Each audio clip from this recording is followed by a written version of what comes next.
السلام عليكم ورحمة الله وبركاته. إن الحمد لله نحمده ونستعينه ونستغفره ونعوذ بالله من شرور أنفسنا ومن سيئات أعمالنا. من يهده الله فلا مضل له ومن يضلله فلا هادي له.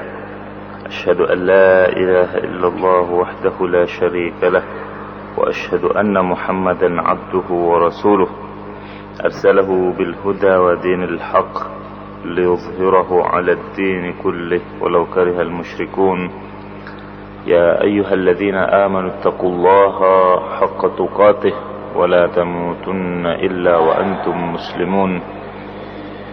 يا أيها الناس اتقوا ربكم الذي خلقكم من نفس واحدة وخلق منها زوجها وبث منهما رجالا كثيرا ونساء واتقوا الله الذي تساءلون به والأرحام إن الله كان عليكم رقيبا. يا أيها الذين آمنوا اتقوا الله وقولوا قولا سديدا يصلح لكم أعمالكم ويغفر لكم ذنوبكم ومن يطع الله ورسوله فقد فاز فوزا عظيما. أما بعد فإن خير الكلام كلام الله وخير الهدي هدي محمد صلى الله عليه وسلم وشر الأمور محدثاتها وكل محدثة بدعة وكل بدعة ضلالة وكل ضلالة في النار.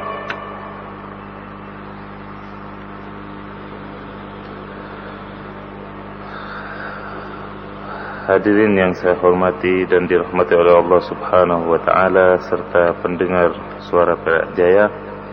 Kembali pada kesempatan kali ini kita panjatkan puji syukur kehadirat Allah Subhanahu wa taala yang telah memberikan taufiknya, di mana di pagi yang cerah ini kita telah usai bersama melaksanakan kewajiban pertama, yaitu salat subuh secara berjamaah. Kita berharap, kita meminta kepada Allah kebaikan yang ada pada hari ini dan kita berlindung dari keburukan yang ada pada hari ini.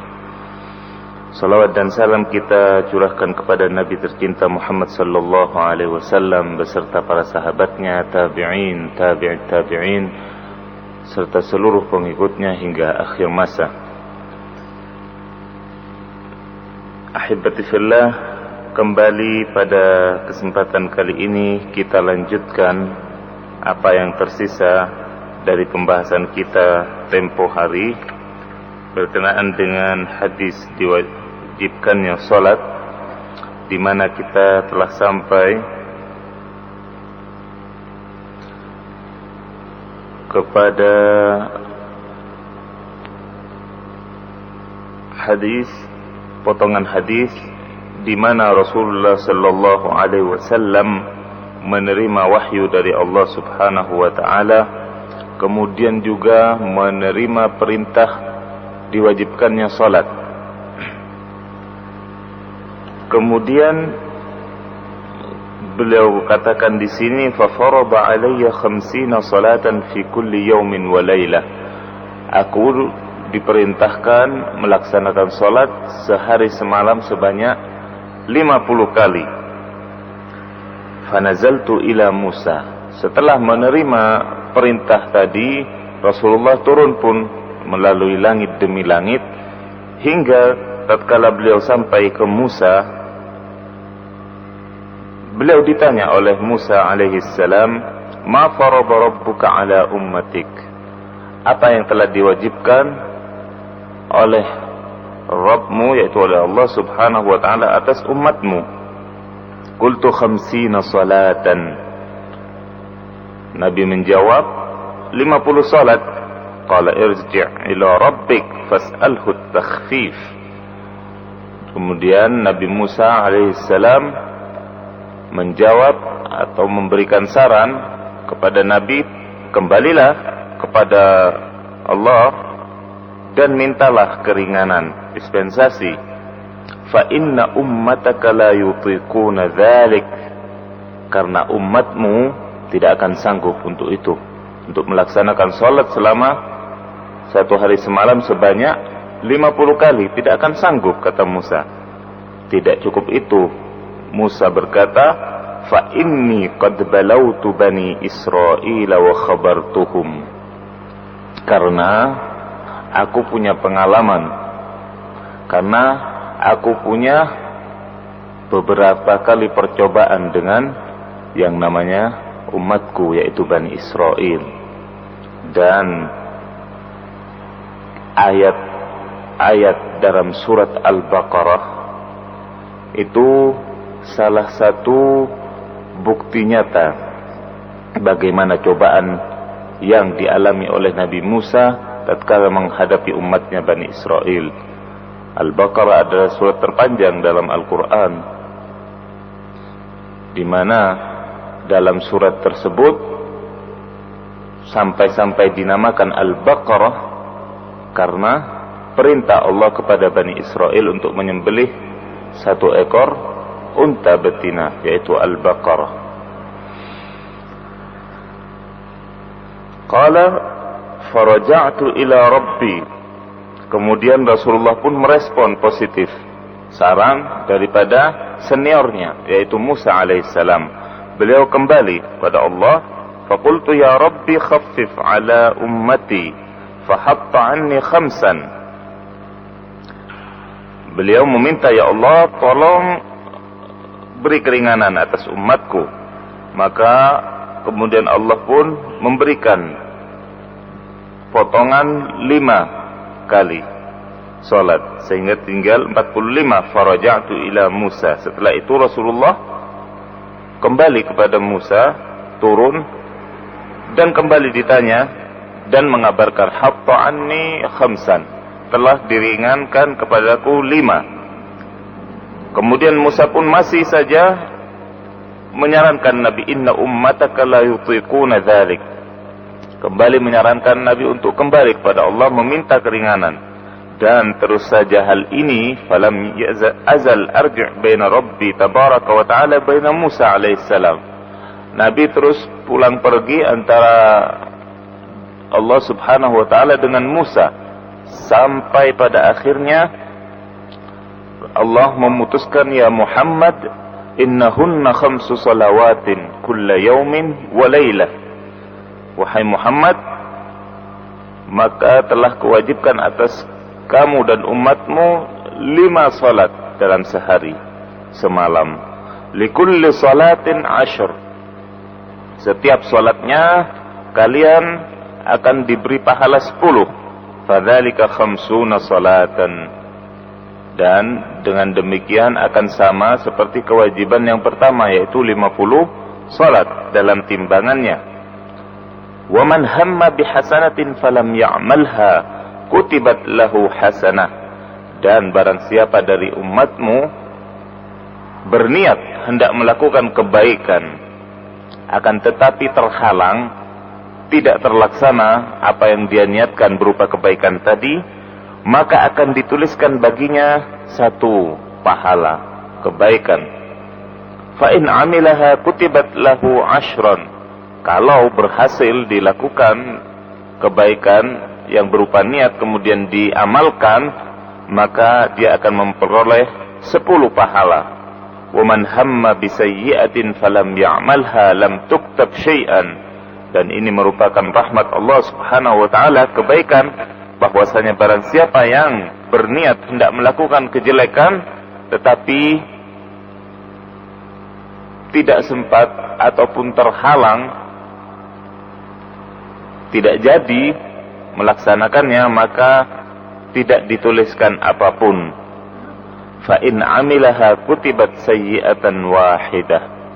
Kalaupun jadi melaksanakan suatu kejelekan, maka hanya 1 kejelekan yang dinilai, yang ditulis. Qala fa nazaltu hatta intahaitu ila Musa alaihi salam fa akhbartuh. Fa qala irji' ila rabbika fas'alhu at-takhfif. Ketika Rasulullah menerima ini semua, maka beliau kembali melalui Musa dalam perjalanan pulangnya. Dan masih saja Musa menyuruh beliau untuk kembali meminta meminta keringanan dari Allah Subhanahu wa taala, namun Rasulullah di kali ini berkata, qad raja'tu ila rabbi hatta istahyaitu minhu. Aku sudah maksimal bolak-balik kepada Allah Subhanahu wa taala meminta keringanan, dan aku sudah merasa malu. Keringanan yang diberikan oleh Allah sudah cukup bagiku. Demikian barangkali dalam bahasa kita.